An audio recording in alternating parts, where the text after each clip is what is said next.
झारखंड, बंगाल और उड़ीसा में कई जगहों पर रेल रोकने का इन लोगों ने घोषणा किया है।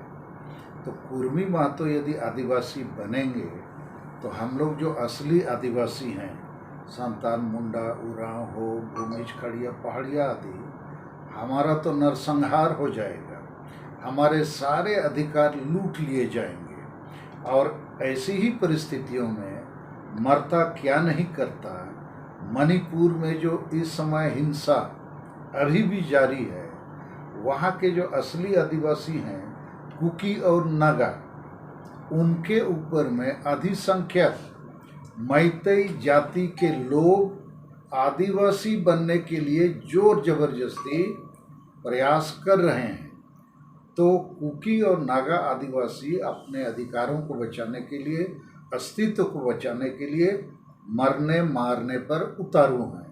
तो कुर्मी महतो का ये जो मैं कहूँगा आदिवासी विरुद्ध एक युद्ध जैसा स्थिति इन लोग बना रहे हैं, यहाँ भी मणिपुर जैसी स्थिति का निर्माण हो सकता है और आदिवासी लोगों के लिए भी मरने वाली स्थिति पैदा हो जाएगी। तो ये लोग वास्तव में कभी भी आदिवासी सूची में नहीं रहे।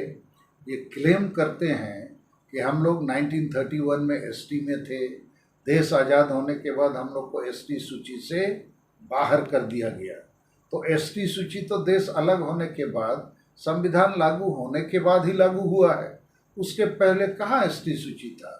दूसरी बात, यदि इन लोगों के पास पहले एसटी होने का प्रमाण है, दस्तावेज है, तो इन लोग को सीधे हाईकोर्ट या सुप्रीम कोर्ट जाना चाहिए और वहाँ अपनी दस्तावेजी प्रमाण के साथ पुनर्बहाल हो सकते हैं।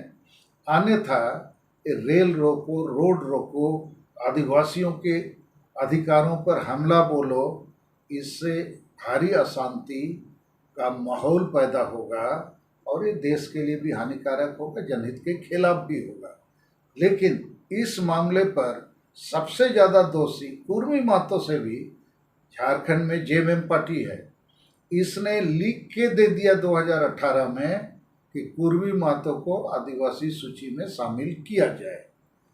उड़ीसा में बीजू जनता दल ने ऐसा किया है। 2018 में तो जेएमएम सरकार ने थी, जेएमएम के सारे विधायक सांसद लिख के दिए। और उसी प्रकार बंगाल में टीएमसी पार्टी। तो ये तीनों पार्टी भी दोषीदार हैं कुर्मी महतो को आदिवासी का दर्जा देने का सिफारिश करके हम आदिवासियों के गले में फांसी का फंदा डालने का काम किया है। इसलिए हम लोग इनका विरोध करते हैं। दूसरा मुद्दा हमारा है झारखंड अलग राज्य। ये हमारे शहीदों का सपना था, अबुआ दिसोमरे अबुआ राज। तो सोरेन खानदान से शिबू सोरेन साहब, हेमंत सोरेन जी 5 बार सीएम बने। एक भी आदिवासियों को बचाने बढ़ाने का काम इन्होंने नहीं किया। ना हंसा बचाया, ना भाषा बचाया, ना धर्म बचाया, ना जाति बचाया, ना रोजगार बचाया। ठगने का काम किया है। लेकिन हम आदिवासियों का ये भी दुर्भाग्य है कि भारतीय जनता पार्टी भी आदिवासी को वनवासी बोलती है और हम लोग सरना धर्म की मांग करते हैं और जबरन हिंदू का ठप्पा लगा देता है। तो आदिवासी इसके पास भी जाए तो कैसे जाए। तो हमारे लिए बड़ा चिंता का स्थिति ये है कि ये जो हमारा अबुआ दिसोम अबुआ राज, यहाँ आदिवासी मालिक बनने की जगह भिखारी बनता जा रहा है। इसके लिए भी हम लोग बहुत चिंता करते हैं और विकल्प की तलाश में हम हैं। और तीसरी बात हमारी ये है कि आदिवासी प्रकृति पूजक है, वो हिंदू मुसलमान ईसाई नहीं है और इसलिए उसने मांग रखा है कि हमको सरना धर्म कोड का मान्यता दो।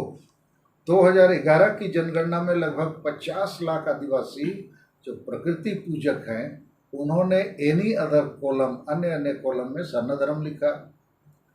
जैन धर्म लिखने वालों की संख्या 2011 में 44 लाख थी। तो जब जैन धर्म को मान्यता मिल सकती है तो संविधान प्रदत्त मौलिक अधिकार अनुच्छेद 25 के तहत हम आदिवासियों को सरना धर्म कोड क्यों नहीं मिलेगा। इसके लिए हम लोग लगातार आंदोलन कर रहे हैं और अभी हम लोग लाखों की संख्या में रांची के मोराबादी मैदान में 5 नवंबर 2023 को बहुत बड़ी सरना धर्म कोड जनसभा करने वाले हैं, जिसमें देश के 50 लाख आदिवासी जो सरना धर्म कोड लिखाए हैं उनको भी आमंत्रित करेंगे और नेपाल, भूटान, बांग्लादेश आदि में भी बहुत आदिवासी हैं, प्रकृति पूजक हैं, उनको भी हम लोग बुला रहे हैं। और उसमें हम लोग की कोशिश होगी कि बीजेपी की जो पार्टी और सरकार केंद्र में है वही 2024 के पहले तक सरकार में है, जब तक चुनाव नहीं होगी, और वही चाहेगी तो सरना धर्म कोड दे सकती है। तो हम लोग अभी कोशिश कर रहे हैं कि बाबूलाल मरंडी जी से भी बात हुई है कि यदि उनको झारखंड में सरकार बनाना है, मुख्यमंत्री बनना है, हम लोग उनको शुभकामना देना चाहते हैं, बशर्ते वो सरना धर्म कोड की घोषणा करें। तो 5 नवंबर 2023 को हम लोग बाबूलाल मरंडी जी को भी आमंत्रित करेंगे सरना धर्म कोड जनसभा में, और अमित शाह साहब जो भारत के माननीय गृह मंत्री हैं उनको भी आमंत्रित करेंगे। आप आओ, आदिवासियों के सरना धर्म कोड की घोषणा करो, तो हम आदिवासी आपको सहयोग देने के लिए तैयार हैं। जो कोड देगा आदिवासी उसको वोट देगा। लेकिन ये जो हमारे गुरुजी है शिबू सोरेन और हेमंत सोरेन, इन्होंने सरना धर्म कोड पास नहीं किया। 11 नवंबर 2020 में विधानसभा में पास किया सरना आदिवासी धर्म कोड, आदिवासी घुसा दिया, क्योंकि आदिवासी ईसाइयों को भी खुश करना है, सरना वालों को भी खुश करना है, दोनों का वोट लेना है। सरना धर्म कोड से उनको मतलब नहीं है। फिर उन्होंने बिना राज्यपाल के अनुशंसा और दस्तखत के भेज दिया दिल्ली, वापस आ गया, लेकिन अपने कार्यकर्ताओं को लड्डू बांटा, अपने भी लड्डू खाया, हुए ना सरना धर्म कोड हुए ना। तो जब आदिवासी संगठन अभियान की तरफ से हम लोग सरना धर्म कोड का रथ निकाले, सगाड़ कि चलो सरना धर्म कोड लेने के लिए आप लोग साथ तो आंदोलन करना है, तो गांव वाले लोग बोलते हैं हमको तो लड्डू खा लिया, जैमे मोला लड्डू बांट दिया है तो हो गया, आप लोग फिर सगाड़ निकाले हुए हैं। तो इस प्रकार से हमारा दुर्भाग्य है कि गुरुजी शिबू सोरेन, हेमंत सोरेन, जेएमएम पार्टी से आदिवासियों को बहुत उम्मीद है, लेकिन अभी उम्मीद खत्म है। 32 का खतियान का झुंझुना भी 4 साल 5 साल तक चलते चलते फुस, उसके बाद CNT SPT कानून भी खत्म। ये खुद परिवार जो सोरेन का है, नाम बदल के, बाप का नाम बदल के, जगह का एड्रेस बदल के, ये लोग 100 जमीन का रजिस्ट्री किया हुआ है। संताली भाषा पहली आदिवासी भाषा जो राष्ट्रीय मान्यता प्राप्त है, इसको भी झारखंड में राजभाषा नहीं बनाते हैं, CNT SPT कानून भी लागू नहीं करते हैं, सरना धर्म कोड में भी टाइटाई फीस, और पारसनाथ गुरु जो आदिवासियों का मरंग गुरु है, इसको भी सोरेन सरकार ने जैन धर्म वालों को बेच दिया है।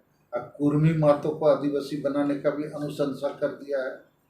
तो ऐसा करने से हम आदिवासी कहाँ जाएंगे? तो इसलिए इन तमाम मुद्दों को लेकर कुर्मी मातों का मुद्दा, सरना धर्म कोड का मुद्दा, सरकार और विकल्प दोनों के मुद्दों पर हम लोग अपनी बातों को आप लोगों के मार्फत जनता तक पहुंचा रहे हैं। ठीक, थैंक यू। 23 वर्षों से मार्बल्स, टाइल्स, ग्रेनाइट का बादशाह कृष्णा मार्बल्स की दुकान, गौशाला रोड, दुमका। आज ही पधारें यहाँ पर सभी प्रकार के marbles, granite, tiles, bathware, pipe fitting, sanitary ware, kitchen sink आदि सामान मिलता है। मोबाइल नंबर याद रखें 7004 593591।